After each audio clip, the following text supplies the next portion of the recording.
నమస్తే.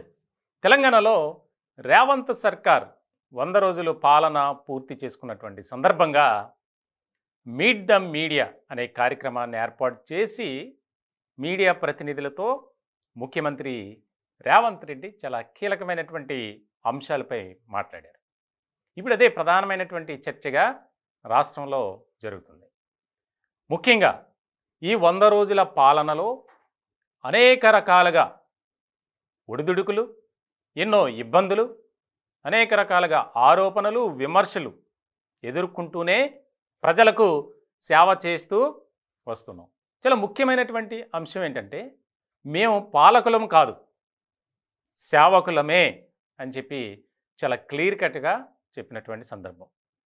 అలాగే మేము పాలన ప్రారంభించి 100 రోజులు గడుస్తున్నటువంటి సందర్భంలో ఇంకా రానున్నటువంటి కాలంలో ప్రజలకు ఏదైతే వాగ్దానాలు ఇచ్చామో, హామీలు చేశామో దానికి సంబంధించి వాటిని నెరవేర్చే క్రమంలో ప్రాధాన్యతతో ముందుకు అడుగులు వేస్తాం అని చెప్పారు.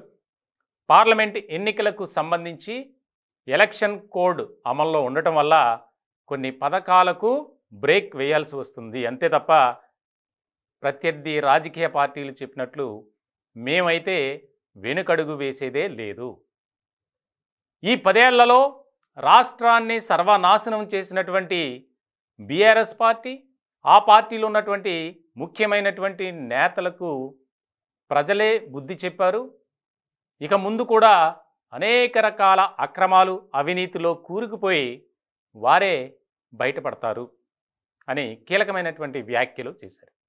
అలాగే కొంతమంది మీడియా ప్రతినిధులు అక్కడ అడిగినటువంటి క్రమంలో సామాజిక న్యాయం పాటించడం లేదు కాంగ్రెస్ ప్రభుత్వం అని ప్రధానమైనటువంటి అంశంగా లేవనెత్తారు.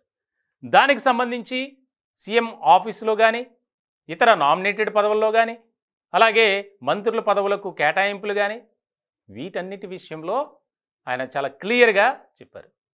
ఇటువంటి సందర్భంలో మేము గేట్లు ఓపెన్ చేస్తే బీఆర్ఎస్ పార్టీ అనేది ఉండదు. ఇప్పటి వరకు ఏం చేయకుండానే నాపై, మా ప్రభుత్వంపై, మంత్రివర్గంపై అనేక రకాలుగా విమర్శలు, ఆరోపణలు చేస్తున్నారు. ఇకపై రాజకీయం అంటే ఎలా ఉంటుందో చూపిస్తా త్వరలోనే అని చాలా ముఖ్యమైనటువంటి అంశాలు ఆయన లేవనెత్తారు. ఇలాంటి సందర్భంలో చాలా కీలకమైనటువంటి చర్చగా జరుగుతుంది. 10 ఏళ్ల పాటు బీఆర్ఎస్ అధికారంలో ఉంది. అభివృద్ధి, సంక్షేమ పథకాలు కానీ, కార్యక్రమాలు కానీ అంతంత మాత్రమే. ప్రతి పథకంలో అవినీతి, అక్రమాలే ఉన్నాయి. దానికి సంబంధించి మేము నిరూపిస్తాం అని ముఖ్యమంత్రి రేవంత్ రెడ్డి ఎప్పటి నుంచో ఆయన మాట్లాడుతూనే ఉన్నారు. ఇట్లాంటి సందర్భంలో రానున్న కాలంలో మా ప్రభుత్వం యొక్క ముఖ్య ఉద్దేశం కానీ, లక్ష్యం కానీ ఒకటే, పేద ప్రజలకు సేవ చేయడమే. మేము సేవ చేయటానికి సిద్ధంగా ఉన్నాం. తెలంగాణ రాష్ట్రంలో సుపరిపాలన అందించడానికి, ఇందిరమ్మ రాజ్యాన్ని స్థాపించడానికి మేము సిద్ధంగా ఉన్నాం. కాబట్టి ప్రజలు అర్థం చేసుకొని మాకు కొంత సపోర్ట్ చేయాలి. ఎన్నికలకు ముందు కాంగ్రెస్ పార్టీ ఏదైతే హామీలు ఇచ్చిందో, వాగ్దానాలు చేసిందో వాటిని తూచా తప్పకుండా మేము పాటిస్తాం. ప్రజలు సంయమనం పాటించి మీరు మాకు సపోర్ట్ చేయండి అనే ఒక అప్పీల్ చేశారు ముఖ్యమంత్రి రేవంత్ రెడ్డి. చాలా కీలకమైనటువంటి అంశంగా మారింది.